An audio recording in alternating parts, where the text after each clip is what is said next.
Hello friends, आज की इस वीडियो में डिस्कस करेंगे आर्टिकल 14। आर्टिकल 14 दो पार्ट में डिवाइडेड है। पहला पार्ट बोलता है state shall not deny equality before law to any person. दूसरा पार्ट बोलता है state shall not deny equal protection of law to any person. तो जब आप बात करते हैं फर्स्ट पार्ट की, state shall not deny equality before law to any person. Equality before law की बात करें तो लॉ के सामने सब इक्वल हैं। Either you are a prime minister, you are a president, you are a governor, you are a common man, every person is equal before the law। और उसको स्टेट भी डिनाई नहीं कर सकता, ये आर्टिकल 14 का फर्स्ट पार्ट बोलता है। तो state shall not deny any person equality before law, ये पहला पार्ट बोलता है। और जब हम यहाँ पर्सन की बात करते हैं तो ये पर्सन सिटीज़न भी हो सकता है, ये पर्सन नॉन सिटीज़न भी हो सकता है। मतलब कि अगर कोई बाहर का नागरिक आ रहा है जो कि भारत का नागरिक नहीं है, वो भी इक्वालिटी के कॉन्सेप्ट को क्लेम कर सकता है। इसका उल्टा जब आप देखोगे आर्टिकल 19 में, तो आर्टिकल 19 जो राइट टू फ्रीडम की बात करता है, वहाँ सिर्फ सिटीजन को प्रोटेक्शन दी गई है। लेकिन आर्टिकल 14 उसका उलट है, वो बोलता है state shall not deny equality before law to any person.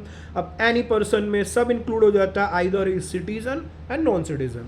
अब बात करते हैं एक जजमेंट जिसका नाम है Chiranji Lal versus union of India, जिसमें सुप्रीम कोर्ट ने बोल दिया इवन ज्यूरिस्टिक पर्सन दो तरह के पर्सन होते हैं, real person and juristic person. Real person हम सब हैं, ज्यूरिस्टिक पर्सन जिस पे जो लीगल पर्सनालिटी लॉ इम्पोज कर देता है। तो हम बात करते हैं कंपनी की, कॉरपोरेशन की, फर्म की, ये ज्यूरिस्टिक पर्सन होते हैं। ये भी राइट क्लेम कर सकते हैं आर्टिकल 14 में। अब दूसरे पार्ट की बात कर लेते हैं, और उससे पहले हम बात करते हैं फर्स्ट पार्ट की ही। तो फर्स्ट पार्ट रिस्ट्रिक्शन इम्पोज कर देता है स्टेट की पावर पे, कि स्टेट अगर चाहेगा तब भी किसी को स्पेशल ट्रीटमेंट, स्पेशली ट्रीट नहीं कर सकता है, उसको सबको इक्वल ट्रीट करना पड़ेगा। वहीं आप जब दूसरा पार्ट देखोगे आर्टिकल 14 का, तो बोलता है state shall not deny equal protection of law, but that equal protection of law must be in equal circumstances only. If there are unequal circumstances, then state can give special treatment। Means अगर हम बात करते हैं NEET के exam की बात कर लेते हैं, तो नीट के एग्ज़ाम में आपने देखा होगा कोई लोग 90% ला के सीट ले रहे हैं, कोई लोग 50% ला के सीट ले रहे हैं। तो क्या ये डिस्क्रिमिनेशन हुआ? नहीं, ये डिस्क्रिमिनेशन नहीं हुआ, क्योंकि कभी कभी अगर आप सबको इक्वल ट्रीट करोगे तो वो भी डिस्क्रिमिनेशन हो जाएगी। कैसे? कि अगर दिल्ली में एक कॉन्वेंट स्कूल में पढ़ने वाला बच्चा 90% स्कोर करके नीट की सीट क्लेम कर सकता है, तो ट्राइब्स जो उड़ीसा में, जो झारखंड में, जो नॉर्थ ईस्ट में, अब हमारे देश में बहुत सारी जगह पे जो ट्राइब्स के स्कूल है, हो सकता है वहाँ का बच्चा 90% स्कोर करके वो सीट क्लेम ना कर सके। तो हमने थोड़ी उसे रिलैक्सेशन दे दी, हमने बोल दिया कि even if you are scoring 50%, 55%, still you can get these seat in the NEET also. तो इसे हम बोलते हैं equal protection of law in unequal circumstances. तो स्पेशल प्रोटेक्शन हम दे सकते हैं। क्यों? क्योंकि इस अनइक्वल सर्कमस्टांस को हमें इक्वल सर्कमस्टांस में अगर बदलना है तो हमें स्पेशल प्रोटेक्शन देनी पड़ेगी। अब बात कर लेते हैं कि ये कॉन्सेप्ट आया कहाँ से। तो उसके लिए हम देख लें, एक कॉन्सेप्ट होता था जो डाइसी ने दिया था ब्रिटेन में।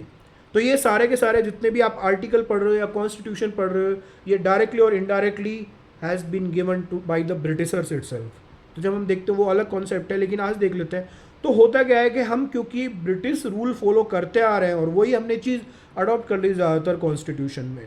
तो ब्रिटेन में पहले कॉन्सेप्ट क्या होता था? ब्रिटेन में कॉन्सेप्ट होता था मोनार्कियल फॉर्म ऑफ गवर्नमेंट होती थी, किंग का शासन होता था, और वहाँ एक कॉन्सेप्ट चलता था king can do no wrong.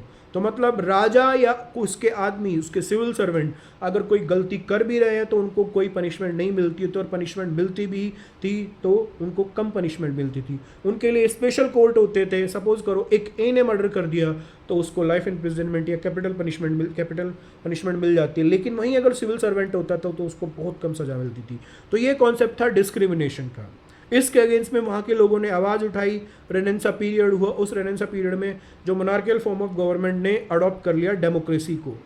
तो अभी जब वहाँ डेमोक्रेसी आती है तो क्वेश्चन अराइज होता है कि अभी तक जो लॉ है वो राजा बना रहा था, तो अब लॉ कौन बनाएगा? ये शासन होगा तो किसका होगा?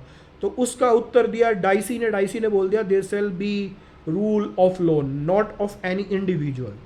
हम इंडिविजुअल के रूल की बात करें तो अगर हम कंपेयर करें, इंडिया में पहले शासन होता था, पहले शिवाजी जी का शासन था, औरंगजेब का शासन था, अकबर का शासन था, विक्रमादित्य का शासन था, तो वो इंडिविजुअल रूल करते थे। उन इंडिविजुअल के पास पावर होती थी, legislative power, executive power, judicial power. उसी को जब हमने democratic form of government adopt किया, उसी को चेंज करके हमने बोल दिया कि अभी यहाँ किसी ए, बी, सी या डी के पास कोई स्पेशल पावर नहीं होगी, हम सब इक्वल होंगे, हम सब एडमिनिस्ट्रेटिव पावर देंगे अपने रिप्रेजेंटेटिव्स को, और हम सब वो एडमिनिस्ट्रेटिव पावर रिप्रेजेंटेटिव को कैसे देंगे? By way of vote. तो हम डेमोक्रेटिक फॉर्म ऑफ गवर्नमेंट में किसका शासन बना लेते हैं? विधि का शासन। भारत में अगर हम विधि के शासन की बात करें तो उसका डायरेक्ट रिफ्लेक्शन कॉन्स्टिट्यूशन में मिलता है। भारत में अगर किसी का शासन है तो कॉन्स्टिट्यूशन का शासन है, और कॉन्स्टिट्यूशन एक ऐसा सुप्रीम डॉक्यूमेंट है जिसमें विल ऑफ पीपल दी हुई है। यहाँ जितने भी रूल और रेगुलेशन बनाए गए हैं हमारे लिए बनाए गए हैं, हमारे द्वारा बनाए गए हैं। तो हमने अभी एक चीज़ स्थापित कर दी, जिसे हम बोलते हैं विधि का शासन।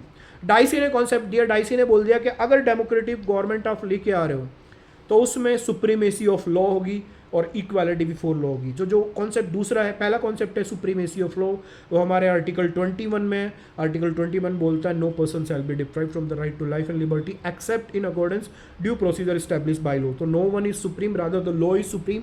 Every time you have to follow the due process of law and procedure established by law. हमेशा आप किसी भी राइट को अगर छीन रहे हो लॉ एंड ऑर्डर के नाम पे, तो आपको ड्यू प्रोसीजर फॉलो करना पड़ेगा। आर्टिकल 21 में दिया है। तो ये डाइसी का पहला रूल स्टैब्लिश करता है, इसे हम बोलते हैं सुप्रीमेसी ऑफ लॉ। दूसरी बात हम जब करते हैं तो वो बोलता है इक्वालिटी बिफोर लॉ, और वो इक्वालिटी बिफोर लॉ आर्टिकल 14 में दिया हुआ है। तो ये उसके अलावा एक नया कॉन्सेप्ट है कि जब हम आर्टिकल 14 देख रहे थे तो आर्टिकल 14 दो पार्ट में डिवाइडेड था। पहला पार्ट था इक्वालिटी बिफोर लॉ, दूसरा पार्ट था इक्वल प्रोटेक्शन ऑफ लॉ। लेकिन इक्वल प्रोटेक्शन ऑफ लॉ किसमें? इक्वल सर्कमस्टांसेस में। लेकिन अगर अनइक्वल सर्कमस्टांसेस है तो आप इक्वल प्रोटेक्शन ऑफ नहीं दे सकते, आपको स्पेशल प्रोटेक्शन देनी पड़ेगी। और यहीं से कॉन्सेप्ट आता है रिजर्वेशन का। जब हम SC, ST, ट्राइब्स या फिर OBC या वुमेन्स के रिजर्वेशन की बात करते हैं तो उस कंडीशन में हम बताते हैं हम उन्हें स्पेशल ट्रीटमेंट दे रहे हैं, और ये कॉन्स्टिट्यूशन अलाउ करता है। लेकिन जब भी स्टेट या सेंट्रल गवर्नमेंट या स्टेट गवर्नमेंट कोई भी लॉ बनाएगा तो उसे बेसिकली एक रीजनेबल क्लासिफिकेशन करनी पड़ेगी। रीजनेबल क्लासिफिकेशन कि अगर स्टेट बोलता है कि हम EWS के लिए, हम OBC के लिए, हम SC, ST के लिए या हम वुमेन्स के लिए कोई लॉ बना रहे हैं, तो उसे रीजनेबली क्लासीफाई करना पड़ेगा उस ग्रुप को, और उसे बताना पड़ेगा कि that classification is based on intelligible differentia. Intelligible differentia मतलब कि हमने इतनी स्टडी करी है कि हमने पाया है कि इस जो ग्रुप है उसका स्टेटस काफ़ी डाउन है, तो हमको उसे स्पेशल प्रोटेक्शन देनी पड़ेगी, स्पेशल उसके लिए लॉ बनाना पड़ेगा। इसी के बेस पे हम देखते हैं कि ट्राइब्स, SC, ST कम मार्क्स लेके भी बहुत सारे एग्जाम में क्रैक कर जाते हैं, उनको सीट मिल जाती है। क्यों? क्योंकि हमें उनके अनइक्वल सर्कमस्टांसेस को इक्वल सर्कमस्टांसेस में मिला है। तो ये कॉन्सेप्ट आता है intelligible differentia, and there must be object which must be which you requiring to be achieved. तो आपको एक ऐसा ऑब्जेक्टिव चाहिए कि आप इंटेलिजिबल डिफरेंशिया तो कर रहे हो, क्यों कर रहे हो, लेकिन आपको उस स्टेटस का, उस ग्रुप का स्टेटस अपलिफ्ट करना है। तो इसलिए हम बोलते हैं reasonable classification must be based on intelligible differentia. और अगर कोई भी ग्रुप को आप क्लासीफाई कर रहे हो और वो रीजनेबली क्लासीफाई नहीं है, गवर्नमेंट कैसे भी करके कोई भी लॉ बना देती है, तो उसका जुडिशियल रिव्यू हो जाएगा, जुडिशरी उसको ख़त्म कर देगी। ठीक है, तो ये कॉन्सेप्ट होता है इक्वालिटी बिफोर लॉ का। इसलिए मैं बोलता हूँ कि जब आप basic structure Kesavananda Bharati case में पढ़ोगे, मेनका गांधी केस पढ़ोगे, या गोपालन केस पढ़ोगे, या कितने भी आप केस पढ़ोगे, आर्टिकल 14, आर्टिकल 19 और आर्टिकल 21 की ट्रायोलॉजी हमेशा आएगी, क्योंकि ये एक दूसरे को ही रिफ्लेक्ट करते हैं कहीं ना कहीं। तो ये कॉन्सेप्ट होता है इक्वालिटी बिफोर लॉ का, और इसी पे पूरी की पूरी डेमोक्रेसी इस्टेब्लिश करती है। थैंक यू दोस्तों, मिलते हैं नेक्स्ट वीडियो में।